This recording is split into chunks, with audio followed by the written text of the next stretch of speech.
Il est un fait très dérangeant que tu aimerais oublier, c'est très commun, mais les gens ne rencontrent pas consciemment ce genre d'animaux et de problèmes, notamment les chauves-souris. Laisse-moi te donner un exemple imagé. Tu vas pour camper et en milieu de journée tu décides de faire une petite sieste dans un bon petit hamac. Pendant que tu dors, une petite chauve-souris brune dans un état de rage et d'infection tournoie dans la forêt au soleil. Pas confortable et assoiffé à cause de l'hydrophobie et tu ronfles ce qui le trigger et se met en mode attaque, sauf que toi tu dors et c'est une petite chauve-souris, pesant environ 6 grammes tu le n'as sens même pas atterrir sur toi et ton genou, et elle commence à te mordre, ses dents sont toutes petites, juste assez aiguisées pour un peu casser ta peau, mais il arrive à te donner l'équivalent d'une petite blessure qui est presque invisible à l'œil nu.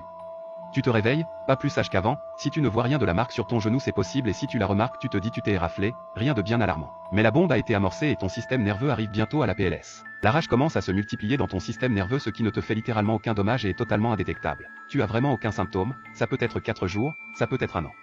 Mais le séjour de camping est bien oublié depuis le temps, puis un jour ton dos commence à te faire du mal, ou peut-être tu as une petite fièvre, mal à la tête, point, à ce moment, c'est déjà terminé, c'est déjà fini, il n'y a pas de remède, il n'y a pas de traitement, tu as 100% de chance de ne pas passer la nuit, absorbe ça, aucun autre virus sur la planète a une chance de 100%, seulement la rage. Et une fois que tu as les premiers symptômes, c'est terminé, tu es terminé.